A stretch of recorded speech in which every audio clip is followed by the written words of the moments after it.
आयुष्यामध्ये प्रत्येकाचं स्वप्न असतं की मला आयुष्यामध्ये सर्वात प्रथम घर असावं स्वतःचं. आता नवीन स्वप्न आहे की मला स्वतःची गाडी असावी. दामू तपासे आणि त्यांच्या सुविध पत्नी इंदुताई तपासे यांच्याही प्रतिमेला मी अभिवादन करतो. आज या ठिकाणी आपण सर्वजण या ठिकाणी उपस्थित राहिलात. मी तपासे परिवारातर्फे तुमचं सर्वांचं अभिनंदन करतो आणि स्वागत करतो. या ठिकाणी डॉक्टर संदीप तपासे आणि डॉक्टर कल्पना तपासे यांनी या निमित्तानं या ठिकाणी हा कार्यक्रम आयोजित केला. त्यांना या घरामध्ये आज गृहप्रवेश करायचा आहे आणि त्या निमित्ताने या ठिकाणी त्यांनी कार्यक्रम आयोजित केला. खरं वास्तविक या ठिकाणी ज्या दाम्पत्यानं आपलं सर्वस्व कष्ट करून ही एक मोठी वास्तू आपल्या गावी या ठिकाणी बांधली आणि आपल्या राहण्याचं ठिकाण या ठिकाणी त्यांनी निर्माण केलं.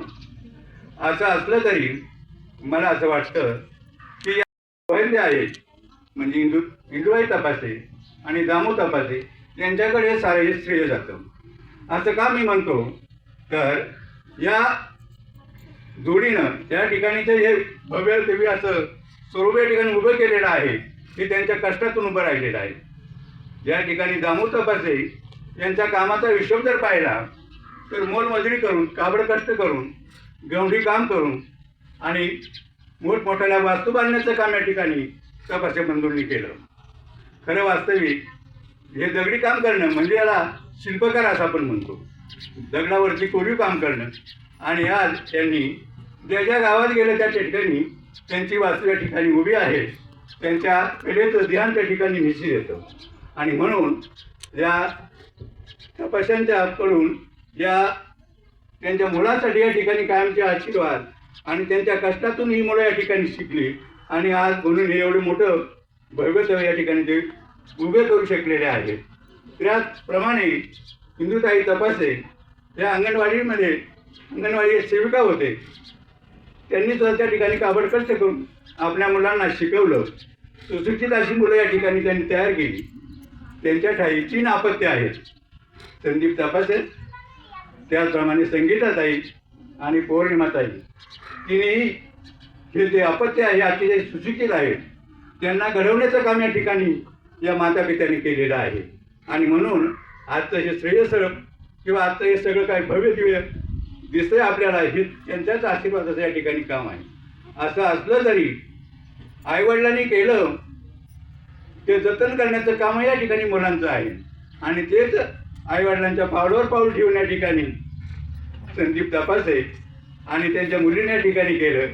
त्याचप्रमाणे संदीप तपासे यांना चांगली जोडीदारी डॉक्टरीन वाईफ एक साहित्यातली मिळाली आणि म्हणून या भव्य अशा वस्तू या ठिकाणी निर्माण झाल्या.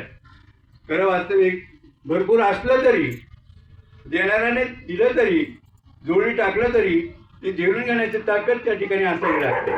नाही तर जोडी टाकलं आणि खाली पडून गेलं तर त्याचा काही उपयोग होत नाही. आणि अशा पद्धतीनं या ठिकाणी ही मुलं म्हणजे डॉक्टर संदीप तपासे आणि त्यांची सुविध पत्नी कल्पना तपासे यांनी या ठिकाणी केलं आणि हे भव्य दिव्य असं ही वास्तू या ठिकाणी त्यांनी निर्माण केली. त्यांचं या ठिकाणी ही वास्तू आहे. लोणीतही त्यांचं चांगल्या प्रकारचं एक मोठं घर या ठिकाणी आहे. शेवटी एवढंच या ठिकाणी मी म्हणेन या गृहप्रवेशाच्या निमित्तानं या भावी दाम्पत्यांचं आयुष्य सुखाचं आणि समृद्धीचं जावं. त्यांच्या ठाई भरभराटी निर्माण व्हावं एवढीच परमेश्वर त्यांनी प्रार्थना करतो आणि या ठिकाणी थांबतो. जय भीम. मला वाटतं हा सगळ्यात मोठा आदर्श घेण्याजोगा आहे. या ठिकाणी उल्लेख झाला आणि मी केला की लोणीला त्यांचं घर असताना त्यांनी गावाकडे हे घर बांधलं. हा विचार त्यांनी सगळ्यात आधी मला बोलून दाखवला. सर म्हणे निमोणला घर बांधायचंय. म्हटलं अरे वा, चांगली कल्पना आहे आणि बांधा, नक्की बांधा. कारण आपलं गाव असतं, कामानिमित्त आपल्याला स्थलांतर करावं लागतं आणि तिथंच तो गोतावळा आपला तयार होतो आणि त्यामध्येच आपण गुरफटून जातो. नंतर विचार हाही आला की मुलं मोठी होणार आहेत, ती शिकणार आहेत, बाहेर जाऊन राहणार आहेत, मग बांधलंच पाहिजे का? तर आमचा विचार आज झाला की नाही, हे बांधलं पाहिजे. बाबासाहेब आंबेडकर म्हणायचे की जे लोक कलेक्टर होतात ज्या समाजातनं किंवा अधिकारी होतात त्यांनी त्या परिसरामध्ये आपल्या लवाजम्यासह गेलं पाहिजे. म्हणजे कलेक्टर असेल तर तो गाडीने तिथे जर लाल दिव्याच्या गेला आणि त्या परिसरामध्ये सर फेरफटका जर मारला तर धुणारे भांडी घासणारे जे लोक आहेत ते पाहतील, अरे हा तर आपल्याच इथला आज एवढा मोठा अधिकारी झाला, आणि त्याच्यातून प्रेरणा घेतील आणि काहीतरी करतील. म्हणजे एक समाज परिवर्तनाचं माध्यम सुद्धा हे वास्तूच्या रूपाने मला दिसतं. आणि आपलं संगीतांचे सगळे मित्रपरिवार या परिस्थितीत त्यांनी शिक्षण घेतलं, ही पृथ्वीला डोळ्यासमोर आणली, तर किंवा सहज ऐकलं आणि त्याच्या आधी जे वक्ते बोलले असतील त्या सगळ्यांचं मनोगताचा सार एकच येतोय की आपण कितीही मोठे झालो. या ठिकाणी उपस्थित असणारे अनेक लोक साक्षीदार आहेत. त्यात माझे मित्र असतील लहानपणाचे, त्यानंतर माझे नातेवाईक असतील, भाऊबंद असतील, त्यांनी तो संघर्ष पाहिला आहे. आणि एक घर उभं राहणं ते हालापेष्टा सोसावे लागतात. हे याचं महत्त्व, या घराची जीवनामध्ये असलेली किंमत, मूल्य हे वेगळं आहे. ते अनेक नातेवाईकांचे मला आशीर्वाद लाभले. त्यामध्ये माझे काका आदरणीय मामा सावळेराम मोकळ, त्यानंतर मावशी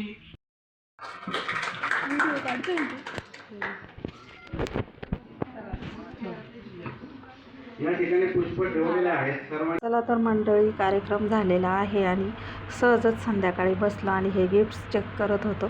तर सगळ्यात मनाला भावलेले हे 2 गिफ्ट्स आहेत. त्याला शांतीचा संदेश देणारे तथागत भगवान गौतम बुद्ध आणि महामानव बोधिसत्व डॉक्टर बाबासाहेब आंबेडकर. तर यांची जयंती आहे आत्ता, आणि आम्हाला गिफ्ट्स पण हे आलेले आहेत. तर तुम्हाला कसे वाटले नक्की कळवा आम्हाला.